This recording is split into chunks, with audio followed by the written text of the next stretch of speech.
सो देखो, react is nothing but a library of JavaScript. और उसमें क्या करते हैं कि हम लोग कि रिएक्ट एक वर्चुअल डोम यूज़ करता है। एंड हम लोग स्टार्टिंग में पढ़े थे कि भाई कोई भी आप किसी भी चीज़ को, जैसे suppose index dot H T M L है ये, या फिर मेरे पास फर्स्ट डे वाला था ना जिसमें मैंने हम लोगों ने, हाँ, फर्स्ट डोम क्लास, इसमें अगर आप देखोगे तो हम लोग सॉर्ट ऑफ थिंक कर रहे थे।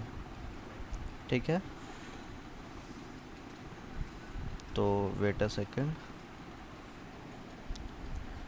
तो आप देखोगे कि हम लोग ये सब चीज़ें कर रहे थे, ठीक।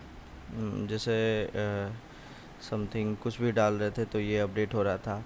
तो हम लोग कुछ चाहते हैं कि ऐसा कुछ ऐसा चाहिए था अपने को कि ये जो डॉम है, ये पूरा का पूरा एक डॉम है। ठीक है, ये डॉम है। डॉम इन द सेंस कि ये डॉम ट्री है पूरा का पूरा चीज़। एंड ये आपका बॉडी है, हेड है, समथिंग है। आप यहाँ पे कंसोल करके DOCUMENT, अगर डॉक्यूमेंट को आप पूरा का पूरा कंसोल करते हो तो आपको क्या मिलता है, ये पूरा का पूरा in the form of APIs। ठीक है, APIs in the sense interface that can be access. ठीक है, तो ये पूरा का पूरा डॉम आप देख सकते हो कि ये पूरा का पूरा डॉक्यूमेंट मिल जाती है आपको, जैसे ही आप कंसोल डॉट लॉग डॉक्यूमेंट करते हो। तो ठीक है, तो रिएक्ट वालों ने, मतलब फेसबुक वालों ने ही रिएक्ट बनाया है। उन्होंने क्या किया कि इस डॉम पे ऑपरेशंस करने के लिए, मतलब सपोज़ आपको अगर कुछ लिखना होता, मैं ही कल को बोल दूँ कि भाई आप क्या करो कि एक हेडर बनाओ, तो डिज़ाइनिंग पार्ट तो आप ठीक है इतना बड़ा बड़ा लिख दोगे, लेकिन जब आपको ज़रूरत पड़ेगी कि कुछ चीज़ अपडेट करना है या सपोज़ कुछ मैप करना है, तो आप क्या करोगे कि भाई ये जेएस में उसको क्वेरी सेलेक्टर से सेलेक्ट करोगे एंड देन अपडेट करोगे, राइट। तो इतना सारा क्वेरी सेलेक्टर ना लिखना पड़े और इतना सारा चीज़ें ना करना पड़े, मैनुअली हर डॉम को मैनिपुलेट ना करना पड़े, उसके लिए इन लोगों ने एक लाइब्रेरी बनाई जो क्या करता है, एक वर्चुअल डोम क्रिएट करता है। मतलब कि ये वर्चुअल डोम और बड़े बड़े कोड को, अगर सपोज़ आपके पास तो कोई कोड स्प्लिटिंग, जैसे मतलब कोड को अलग अलग रखने का कोई तरीका नहीं है, ठीक है। तो उन्होंने एक ऐसा मेथड बनाया कि भाई छोटे छोटे पार्ट को, सपोज़ मेरे को बस ये हेडिंग लिखना था, मेरे को बस ये दोनों जो ये मैं यहाँ पे लिख पा रहा हूँ, ये और ये एक साथ रखनी थी। तो इन सब को रैप करके उन्होंने कुछ काम किया कि हम छोटे छोटे पार्ट, पीस ऑफ कोड को एक अलग फाइल में रैप कर सकते हैं। तो उसको उन्होंने नाम दे दिया कंपोनेंट, करेक्ट। तो रिएक्ट क्या करता है कि कंपोनेंट के फॉर्म में कोड को पीस पीस बाई पीस छोटे छोटे पार्ट में डिवाइड करवाता है। एंड देन हम लोग बेसिकली HTML या CSS, HTML को ही बेसिकली HTML CSS पूरा एक बंडल बना दिया गया, जिससे हम लोग यूज़ करके बेसिकली वेब एप्स, खासकर single page application, multiple page application हम लोग बना लेते हैं, बट ये डिज़ाइन किया गया था single page application. Single page application मतलब कि एक ही पेज का एप्लीकेशन हो जिसमें हम लोग काम कर सकें। लेकिन हम लोग आजकल मतलब कि रिएक्ट राउटर को यूज़ करके मल्टीपल पेज एप्लीकेशन बना लेते हैं, लेकिन ये ओरिजिनली बना था सिंगल पेज एप्लीकेशन बनाने के लिए, करेक्ट। ओके, तो चलो देखते हैं लाइव की, मतलब कैसे हम लोग रिएक्ट के चीज़ों को करते हैं। तो रिएक्ट के चीज़ों को करने के लिए अपने पास एक कमांड है। अगर आप रिएक्ट के डॉक्यूमेंटेशन पे जाओगे तो अपने पास एक कमांड है npx create react app, ठीक है। तो सबसे पहले अगर आप यहाँ पे कहाँ गया मेरा रिएक्ट का रिएक्ट ट्यूटोरियल। ठीक है, तो मैं सबसे पहले यहाँ से रिएक्ट ट्यूटोरियल में चला जाता हूँ। ठीक है, यहाँ पे मेरे कुछ नहीं है, एलएस मैंने किया। अब यहाँ पे आके मैं npx create hyphen react hyphen app करूँ। ठीक है, तो ये जैसा ही मैं करूँ मेरे को ये क्रिएट करके मतलब एक बॉयलर प्लेट बोले तो एक रेडीमेड टेम्पलेट बना के दे दिया जाता है। और उसके साथ साथ यहाँ पे npx क्रिएट रिएक्ट ऐप और उसके बाद वो थिंग देना होता है, मतलब कि आप किस फोल्डर में रखना चाहते हो, तो वो जहाँ है उसके अंदर। तो मैं अभी करेंटली रिएक्ट ट्यूटोरियल के अंदर ही हूँ, तो मैं फोल्डर नेम नहीं देना चाहता हूँ, मैं डॉट स्लैश या सिंपली डॉट भी दूंगा तो वही होगा। मतलब डॉट बोले तो करेंट डायरेक्टरी, तो मैं करेंट डायरेक्टरी में कुछ नहीं है, मैं इसी में बनाना चाहता हूँ। तो ये ऑटोमेटिकली इंस्टॉल करेगा एंड चीज़ों को यहाँ पे creating a new app something, ये देखो रिएक्ट ट्यूटोरियल के अंदर वो बना रहा है some installing packages. And main packages is what, React, React DOM, React script और with C R A template बोले तो क्रिएट रिएक्ट ऐप टेम्पलेट। ठीक है, तो ये सब भी चीज़ें मतलब you can read it correct. ये सब क्या क्या इंस्टॉल कर रहा है, देखो बैबल कोर इंस्टॉल समथिंग कर रहा है, मैनिफेस्ट, तो इंटरनली ये चीज़ों को इंस्टॉल करता है। ठीक है, तो देखते हैं व्हाट इट इंस्टॉल क्या करता है।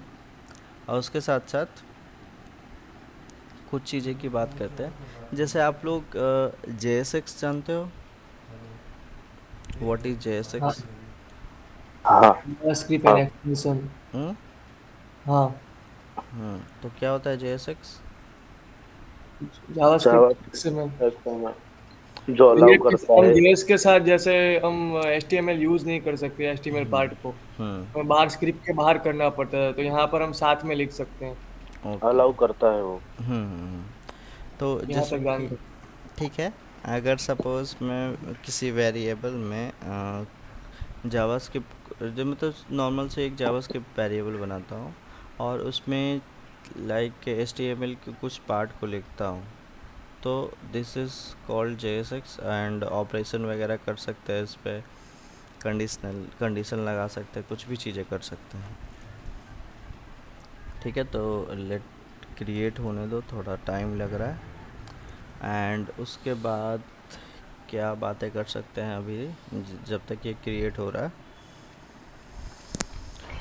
हेलो हम्म हम्म हम्म हम्म सर, वो डॉम है डॉम।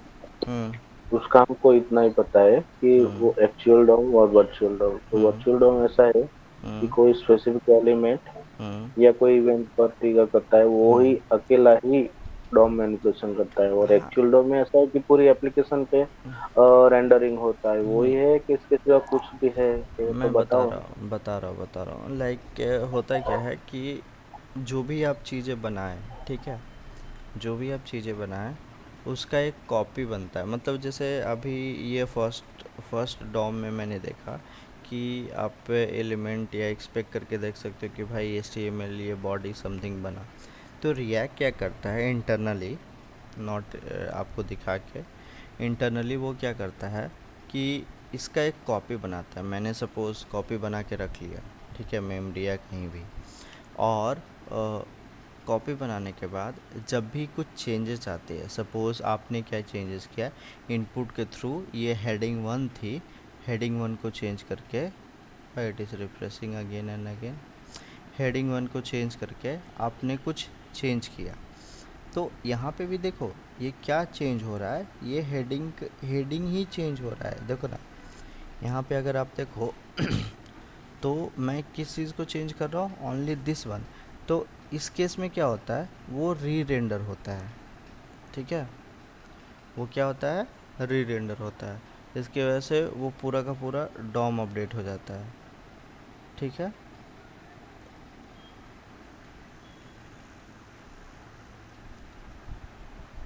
तो आई थिंक हमारा ये सब कुछ इंस्टॉल होके रेडी है।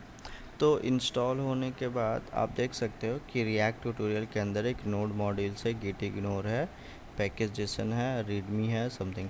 तो रीडमी में नथिंग, बस कुछ इंस्ट्रक्शन लिखे हुए हैं कि आप कैसे इसको क्रिएट किए। अवेलेबल स्क्रिप्ट है npm start टेस्ट बिल्ड और समथिंग समथिंग, npm eject। तो ये सब कमांड है, ठीक है। तो और यहाँ पे देख सकते हो कि आप लोगों ने जब स्क्रिप्ट चलाई तो समथिंग पैकेजेस इंस्टॉल हुए, और स्टार्ट करने के लिए ये सब कमांड ये बता रहा है, ठीक है। तो अभी हम लोग यहीं पे हैं, तो यहीं पे सिंपली स्टार्ट करेंगे। उससे पहले कुछ चीज़ें पैकेज और जेसन में रीड करने वाली बातें हैं। तो ये सब में आप देख सकते हो कि टेस्टिंग लाइब्रेरी, जेस्ट, डॉम इसने पहले से इंस्टॉल किया। डिपेंडेंसीज़ का मतलब होता है किसी भी react project, node JS project, मतलब कि जो भी जेएस से रिलेटेड प्रोजेक्ट्स हैं, खासकर नोड और रिएक्ट, उसमें आप देखोगे कि डिपेंडेंसीज़ करके एक मतलब पैकेज और जेसन करके एक फ़ोल्डर होगा, और जिसमें कुछ डिपेंडेंसीज़ होंगी, ठीक है। कुछ डिपेंडेंसीज़ होंगी जिसका अपने को यूज़ पड़ सकता है। तो अभी अपने पास ये टेस्टिंग लाइब्रेरी के लिए जेस्ट डॉम इंस्टॉल किया हुआ है। टेस्टिंग लाइब्रेरी रिएक्ट के लिए इंस्टॉल किया हुआ है। एक और टेस्टिंग लाइब्रेरी है जो कि यूज़र इवेंट्स वगैरह ट्रिगर होता है उस सब के लिए। तो आप अगर इस सब चीज़ों को निकाल भी दोगे ना, क्योंकि we are not going to use this, what we are going to use React script, React DOM and React. Web vitals का भी नीड नहीं है टिल नाउ, मतलब अगर सिंपल सा कोई एप्लीकेशन मैं बनाऊँ तो ये चार चीज़ें अगर आप इंस्टॉल कर लेते हो तो आप चीज़ों को बना पाओगे, मतलब सिंपली रिएक्ट को इनिशियलाइज कर पाओगे। तो ठीक है, till now we will experiment on these things later, ठीक है। और पैकेज और जेसन में देखोगे, पैकेज लॉक जेसन में, तो यहाँ पे भी सेम पैकेजेस का कॉपी है, लेकिन ये जो पैकेजेस है, ये सारी पैकेजेस है, वो किन किन पे डिपेंड करती है, मतलब कि अदर देन दिस वन ये और भी चीज़ों पे डिपेंड करती होगी। सपोज़ कोई रिएक्ट डॉम किसी समथिंग पे डिपेंड करता है, या कुछ उस तरह का डिपेंडेंसीज है, जैसे बेबल का सम कोर वगैरह सब ऑटोमेटिकली ये सब लेके आ गया। तो इस तरह से आप देख सकते हो कि कौन कौन सी जैसे बेबल जनरेटर है, तो ये सब की नीड पड़ सकती है। उसके लिए यहाँ पे लॉट्स ऑफ कोड है, लॉट्स ऑफ कोड मतलब सारे सब डिपेंडेंसीज, मतलब एक ये मेन डिपेंडेंसी हमारा ये है, लेकिन इन सब को इंटरनली रन करने के लिए हम लोग को और डिपेंडेंसीज चाहिए। तो वो कहाँ पे लिस्टेड होता है, यहाँ पे लिस्टेड होता है, करेक्ट, ठीक है, पैकेज लॉक में। और नोड मॉड्यूल्स के अंदर क्या होता है, आप देख सकते हो कि ये सब चीज़ें हैं जो कि बहुत सारी चीज़ें हैं जो इंस्टॉल किया गया है ऑटोमेटिकली, एंड इन सब चीज़ों की ज़रूरत पड़ती है क्योंकि ये सब सारे के सारे डिपेंडेंसी है। तो अगर अभी हम ढूंढें कि भाई रिएक्ट कहाँ है, CSS के लिए भी बहुत सारे CSS वो पता नहीं क्या क्या इंस्टॉल करके रखा है, CSS ट्री, CSS सेलेक्ट, तो ये सब पैकेजेस ऑटोमेटिकली वो इंस्टॉल कर रहा है। वेयर इज़ MNOPQRRR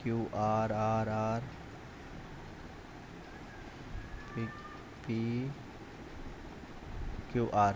तो आप देख सकते हो कि रिएक्ट में भी बहुत सारी चीज़ें ये सब बना के रखा है। इसमें भी रीडमी है कि क्या क्या होता है, नहीं होता है, यूज स्टेट, क्रिएट रूट, ये सब यहाँ पे रीडमी तक दे रखा है कि भाई क्या क्या आप कर सकते हो रिएक्ट के चीज़ों को यूज़ करके, ठीक है।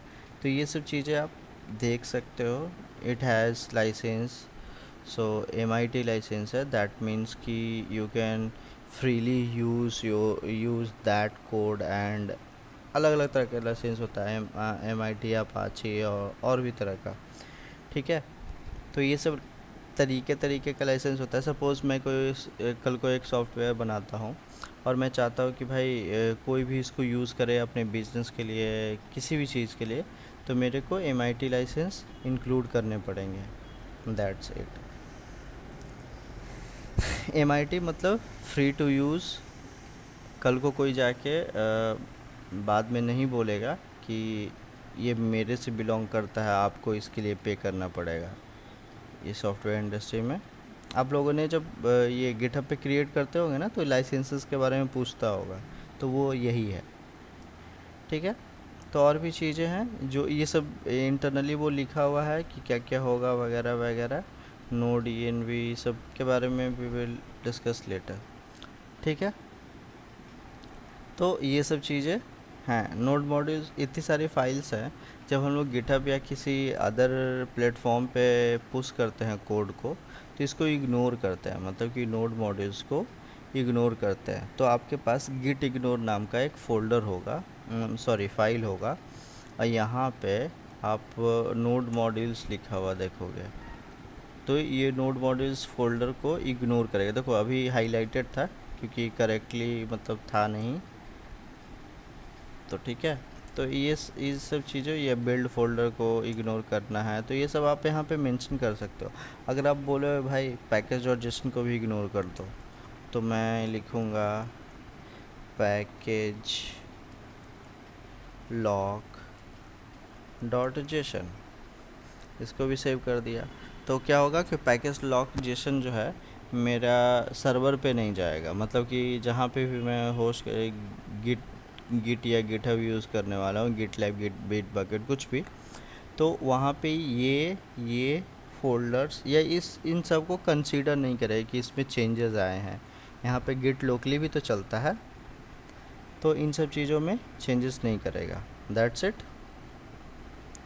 तो यहाँ पे लगभग सारे, अब मेन चीज़ है कि अपने पास ये सारी चीज़ें हैं। ठीक है। तो मैं क्या कर रहा हूँ कि पब्लिक फ़ोल्डर को सीधा डिलीट कर रहा हूँ एंड SRC फ़ोल्डर को भी डिलीट कर रहा हूँ। ठीक है। ठीक। मैं वापस से 2 फ़ोल्डर बना रहा हूँ, बस फ़ोल्डर स्ट्रक्चर के लिए। ज़रूरी नहीं है कि SRC के अंदर ही हो या पब्लिक के अंदर ही हो। ठीक है। मैं इसके लिए जैसा फ़ोल्डर स्ट्रक्चर उन्होंने दिया है वैसा ही रखते हैं, पब्लिक फ़ोल्डर, एंड एक और फ़ोल्डर चाहिए अपने को जो कि SRC फ़ोल्डर। ज़रूरी नहीं कि ये फ़ोल्डर स्ट्रक्चर फॉलो हो, बस ये फ़ोल्डर स्ट्रक्चर कन्वेंशन के लिए रखा गया है। तो सबसे पहले इसमें क्या चाहिए, एक फ़ाइल चाहिए index.html। ठीक है। ये नॉर्मल सी HTML फाइल हो सकती है। ठीक है, जैसा कि आप जानते हैं। अगर मैं यहाँ पे सिंपल सा एक डिव एलिमेंट लूँ जिसका नाम ID रखूँ, मतलब सॉरी, जिसका नाम कोई नाम रखूँ, लेट से ऐप रखूँ या कुछ भी रखूँ, बेसिकली बाय डिफ़ॉल्ट वो लोग रूट लिख के आते हैं, तो ये मैं रखना चाहता हूँ। ठीक है। अगर मैं इसको देखूँगा तो मेरे को यहाँ पे ABC ऐसा लिख के रखूँगा। अगर मैं सिंपली इसको रन करूँगा ना, तो वो क्या होगा कि वो रन होगा, सिंपल सा ABC लिख के आएगा एंड चीज़ें दिखेगी अपने को डॉम में भी। तो this is the actual DOM. ठीक है। Actual DOM in the sense कि ये हम लोग इसको कर रहे हैं। तो वो क्या करता है, रिएक्ट क्या करता है, इसी डिव में, आपके इसी डिव में उन चीज़ों को अपेंड करता है। करेक्ट। इसी जगह पे वो इंजेक्ट करता है, चीज़ों को डालता है प्रोसेस करके फाइनली। ठीक है। अपने को SRC चाहिए, इसके अंदर चाहिए एक index.js।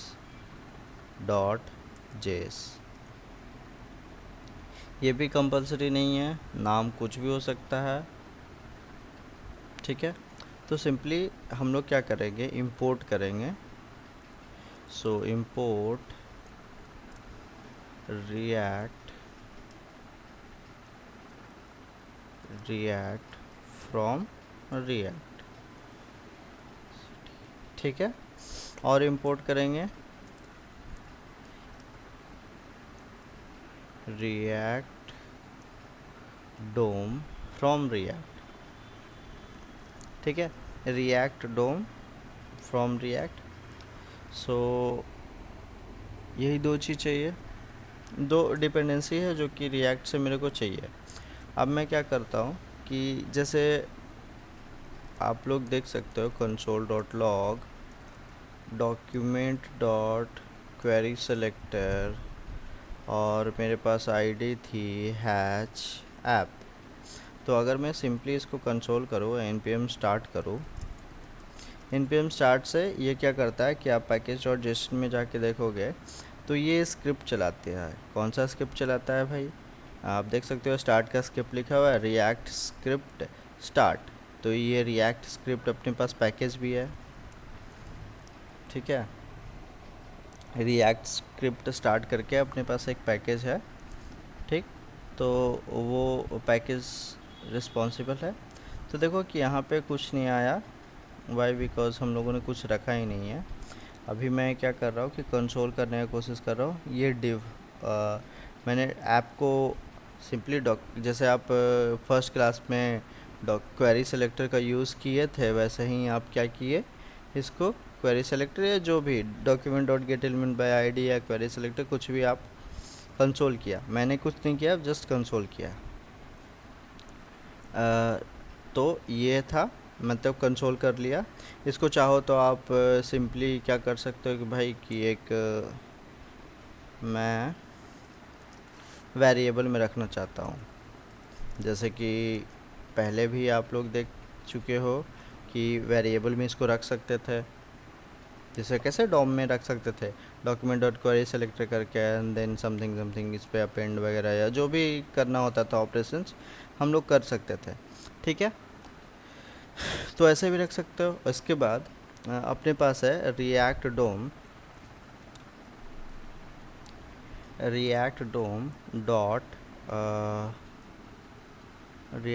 डॉट क्रिएट एलिमेंट, या एक minute wait a second, React DOM dot एक minute, I need help because I forgot it.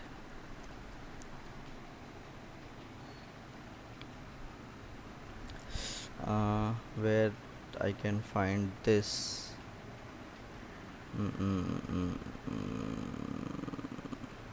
Where? अच्छा छोड़ो, मेरे पास डाउनलोड्स में तो होगा ही, ठीक है। SRC के अंदर मेन चीज़ था index.js। इस index.js में अरे यार वेयर इज़ दैट, हाँ यहाँ पे react DOM dot create root, या क्रिएट रूट नहीं, मेन थिंग था react DOM dot render method है। हाँ सॉरी माय बैड, ये मैं भूल गया था।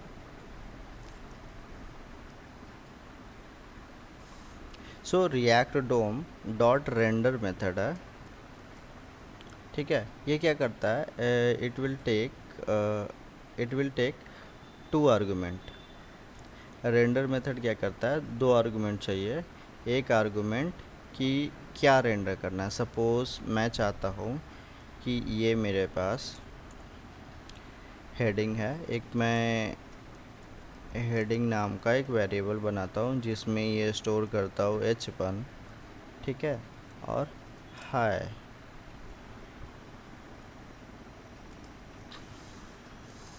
दिस इज़ रिएक्ट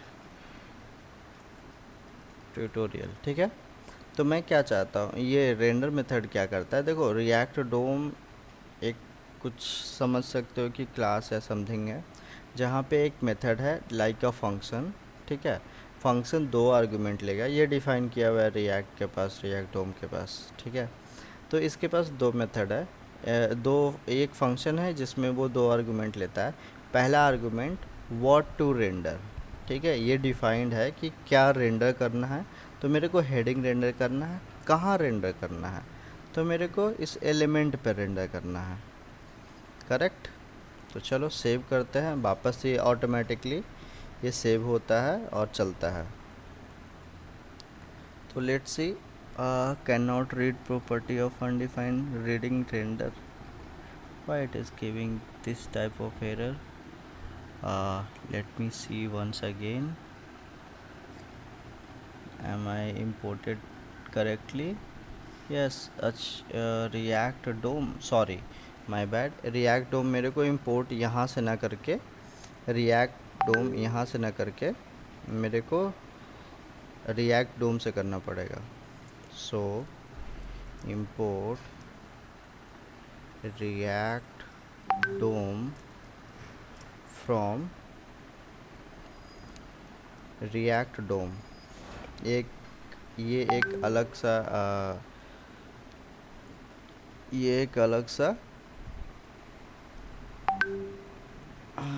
ये लाइब्रेरी है.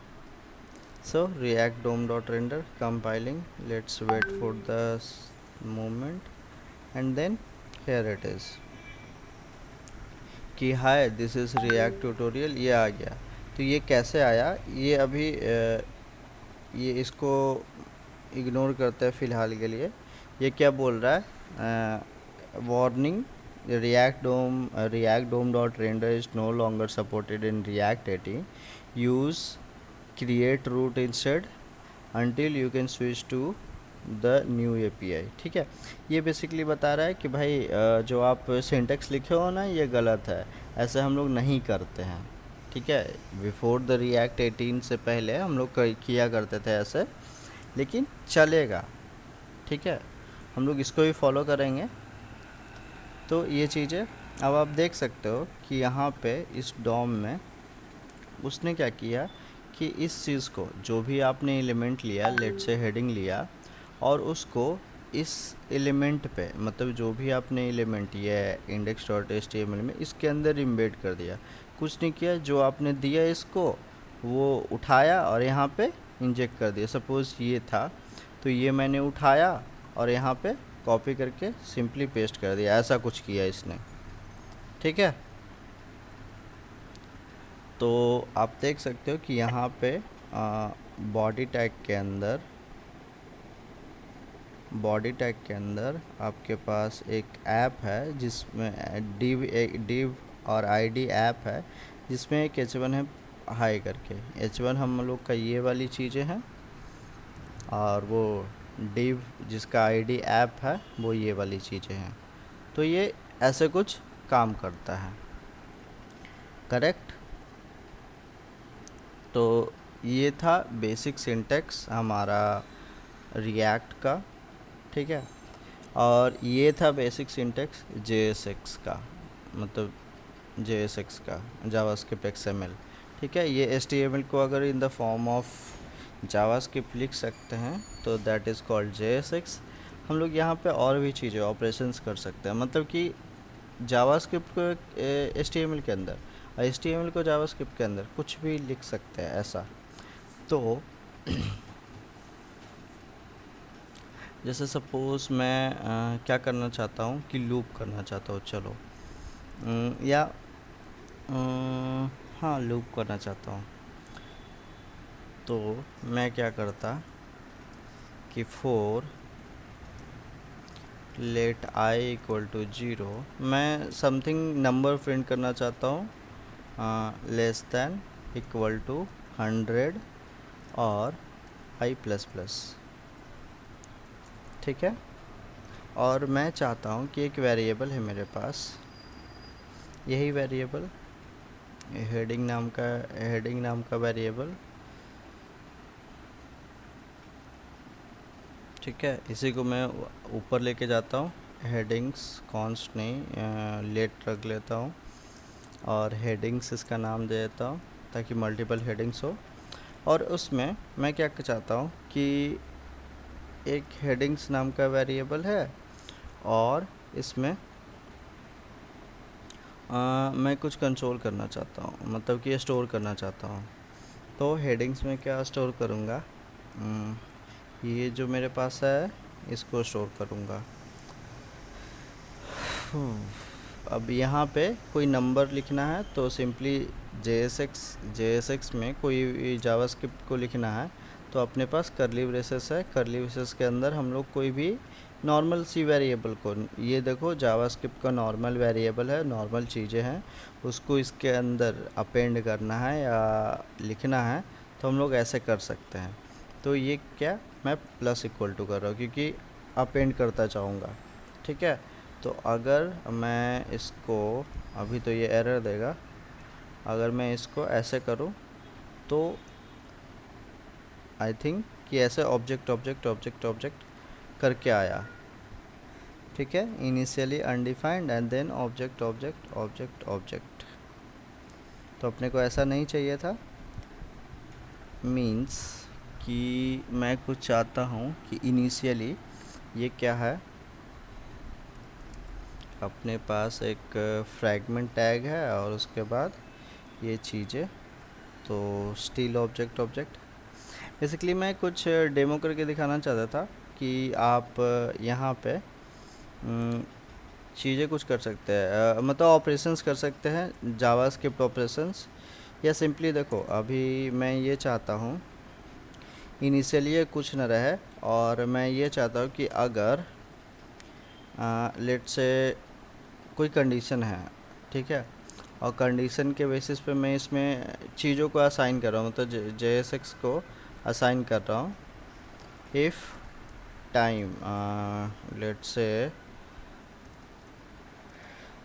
टाइम इज़ ग्रेटर दैन 7, इसको डिफाइन कर लेते हैं।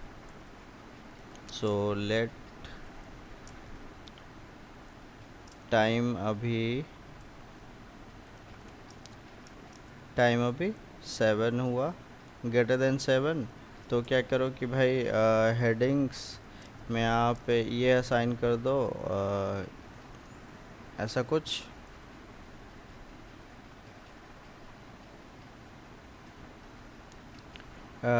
ऐसा कुछ टाइम समथिंग, टाइम इज, और ये टाइम ग्रेटर देन 7 हो तो ये हो, नहीं तो ऐसा कुछ करके अपने लॉजिक भी लिख सकते हैं, ठीक है। लेकिन ऐसे करते नहीं है यूजुअली, एक बेस्ट वे भी बताऊंगा कि कैसे करते हैं। तो अगर देखो टाइम अभी 7 है और मैं हेडिंग्स को कंसोल कर रहा हूँ, सो टाइम इज 7, ठीक है। और यहाँ पे अगर मैं इसको बढ़ा दूँ, यहाँ पे अगर इसको मैं बढ़ा दूँ तो टाइम 8, तो अभी कुछ ऐसा बढ़ के आएगा, ठीक है। तो ये सब चीज़ें मतलब आप ऑपरेशंस कर सकते हो। यहाँ से मैं ये बताना चाह रहा था कि आप नॉर्मल सी जावास्क्रिप्ट के कंडीशंस को लिख के HTML को एज अ नॉर्मल वेरिएबल में स्टोर करके या चीज़ों को करके आप उन पे ऑपरेशंस कर सकते हो, बट ये एक बहुत ही लेंदी तरीका हो सकता है, ठीक है। इसके लिए हम लोगों ने छोटे छोटे कंपोनेंट्स बनाए हैं, ठीक। तो कंपोनेंट्स कैसे बनाते हैं, चलो देखते हैं।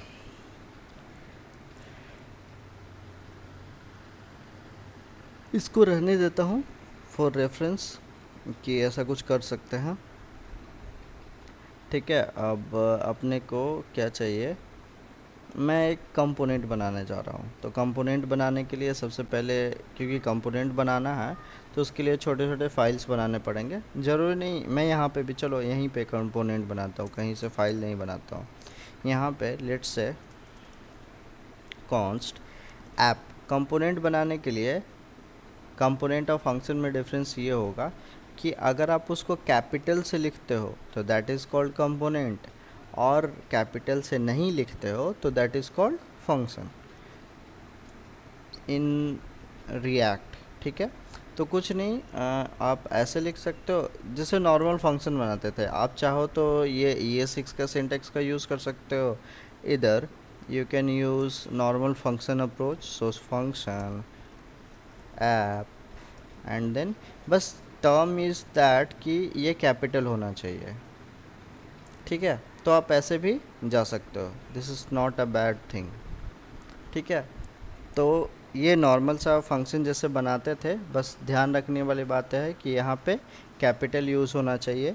और जैसा कि फंक्शन रिटर्न करता था, यहाँ पे भी हमारा जो फंक्शन है वो JSX रिटर्न करेगा। JSX इन द सेंस कि अभी आप लोगों ने देखा कि समथिंग लाइक दिस। तो सिंपली हमारा फंक्शन क्या रिटर्न करेगा, रिटर्न करेगा एक JSX। तो लेट से H1 टैग मैं वापस से रिटर्न करवाना चाहता हूँ, सो हाय देयर। ठीक है, तो मेरा कुछ नहीं कर रहा है, सिंपली एक फंक्शन है जो कुछ ऑपरेशन नहीं कर रहा है, सिंपली एक फंक्शन है जो यहाँ पे रिटर्न कर रहा है एक XML थिंग। तो मैं क्या कर रहा हूँ, इसको कॉपी करता हूँ, इंस्टेड ऑफ पासिंग दिस हम लोग पास कर देते हैं ऐप को। तो कुछ नहीं, why it is not came, and let's see, div have nothing. So this is it, return app has this and app, it should work. Let's see, we will try with this ES6 syntax and copy this, paste this, and for that time still don't came. Why? What is the problem? We sent app here and we redirected to here, and this is it. It should work. Why it is not working? Do you have, guys, do you have idea? Function are not valid as a React child. This may happen instead of component from render, or maybe call this function rather than return it. What? Function is not why it is वो बोल रहा है considered. कि अंदर return नहीं कर सकते, ऐसा बोल बनाया रहा ना हमने app.js, ऐप वाला। हम्म तो है। This is app, we can return from here. तो ऐसा ही तो करते हैं, दिस इज इट ना। आई डोंट थिंक सो कि ओ ये आई थिंक, अरे यार इसको कैसे संभालूं, ये इसकी वजह से शायद दिक्कत आ रही है। लेट मी फिक्स दिस, या फिर इसको फ़िलहाल अगर रैपर में डाल दूं तो इट विल वर्क। ये करली ब्रेसेस के कारण शायद दिक्कत आनी चाहिए। टर्मिनेटर, अरे यार फ्रेगमेंट में डालना ना इसको जैसे। नहीं नहीं नहीं, उसका दिक्कत नहीं ना होना चाहिए, because function are not valid as a React child. This may happen if you return a component instead of, if you return component instead of component from render, or maybe you mean to call this function rather than return it. Okay. Whew. Why it is not working? Because call ये बोल call रहा तो है, हुआ है ना। हाँ हाँ हाँ वो कॉल तो हुआ है, I know. Okay got it. ये क्या बोल रहा है, आई गॉट इट।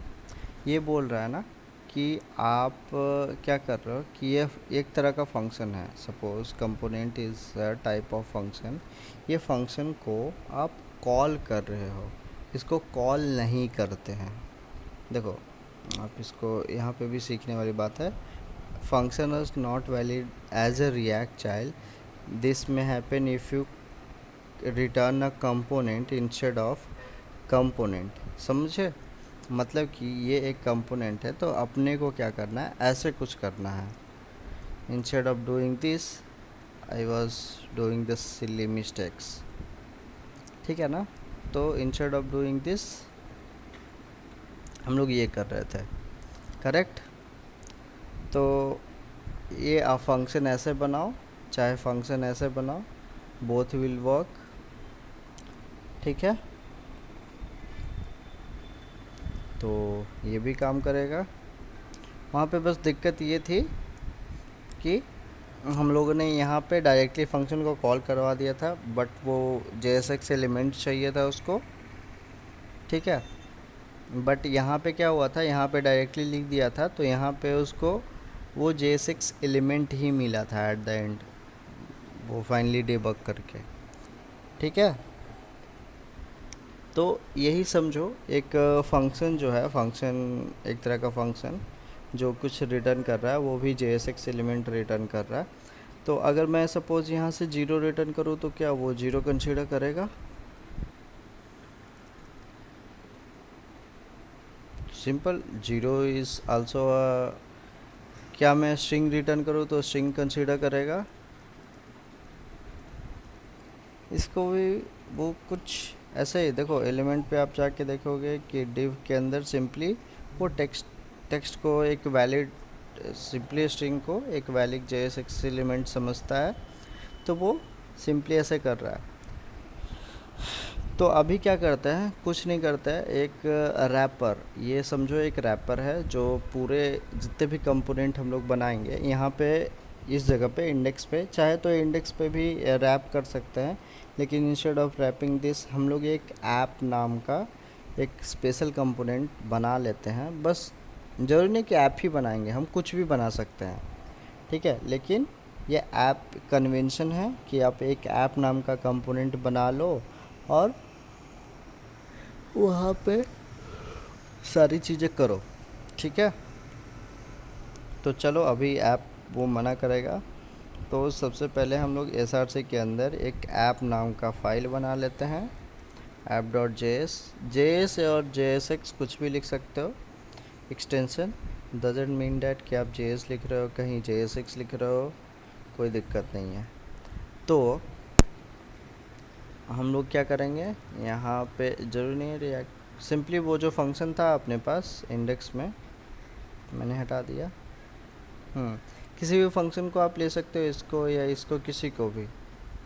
ठीक है, जेएस और जेएसएक्स के बारे में बहुत बड़ी बवाल हो चुकी है नीतीश को इस क्वेश्चन के सामने कि ओके जेएसएक्स क्यों लिखते हो, ऐसा बोल रहा था। वो ओके वैलिड ओके। नहीं है ऐसा बोल रहा था। नहीं, both are valid. JSX means कि ये प्रोसेस तो दोनों तरह से करता है। ठीक है, हाँ हाँ बट JSX मतलब मैं पर्टिकुलर डिफाइन कर रहा हूँ कि भाई इसमें XML होगा। ठीक है, हाँ। I am indicating this, but internally वो हम्म, प्रोसेस दोनों को ही कर लेता है। तो कोई दिक्कत नहीं है कि आप JS लिखो JSX लिखो, कुछ कोई दिक्कत नहीं है। ठीक है, तो हाँ अभी क्या है कि ये सिंपली ऐप है। ऐप यहाँ पे है, लेकिन ऐप यहाँ पे कैसे आएगा भाई, ये तो अलग फाइल में है, ये अलग फाइल में है। तो अपने पास एक्सपोर्ट करने का ऑप्शंस हैं। तो ठीक है, एक्सपोर्ट और इंपोर्ट पे बाकी चीज़ें करेंगे बाद में, लेकिन simply export default and then वो ऐप का नाम। ठीक है, डिफ़ॉल्ट एक्सपोर्ट करने का मतलब कि आप कोई एक चीज़ ही उससे, आप मल्टीपल चीज़ कर सकते हो, लेकिन डिफ़ॉल्ट एक्सपोर्ट करने का मतलब कि आप इसको एक्सपोर्ट कर रहा हूँ, मतलब कि जो भी है एक चीज़ है मेरे पास, इसको मैं एक्सपोर्ट कर रहा हूँ, तो एक्सपोर्ट कर रहा हूँ तो यहाँ पे इंपोर्ट भी कर सकता हूँ। तो डिफ़ॉल्ट एक्सपोर्ट में एक फ़ायदा है कि आप यहाँ पे वेरिएबल का नाम कुछ भी लो, लेकिन यहाँ पे आप वेरिएबल का नाम कुछ और रख सकते हो, जो आपको एक्सपोर्ट करना है वही रख सकते हो बेसिकली। और यहाँ पे क्या है कि डिफ़ॉल्ट एक्सपोर्ट जब भी होता है ना, तो हम लोग को फ्रीडम मिल जाती है कुछ भी लिखने का। App component from this dot app, form नहीं फ्रॉम, ये मेरे से कॉमन मिस्टेक है मेरे लिए, और आज से नहीं कब से कर रहा हूँ। तो ऐप पता नहीं कंपोनेंट लिखना था, तो ऐप कंपोनेंट को as it is instead of this app I will paste this. तो डिफ़ॉल्ट एक्सपोर्ट लिखने का फ़ायदा ये हो जाता है कि अगर आप यहाँ से ऐप को डिफ़ॉल्टली एक्सपोर्ट कर रहे हो तो यहाँ पे क्या कर सकते हो कि आप ऐसे सिंपल तरीके से कोई भी नाम दे के आप उसको इंपोर्ट करवा सकते हो। तो नथिंग चेंज्ड, ये इंश्योर कर देता हूँ कि यहीं से आ रहा है, ठीक है। So this is it. तो देखो जब जब वो चेंज हुआ तब तब ये अपडेट हुआ,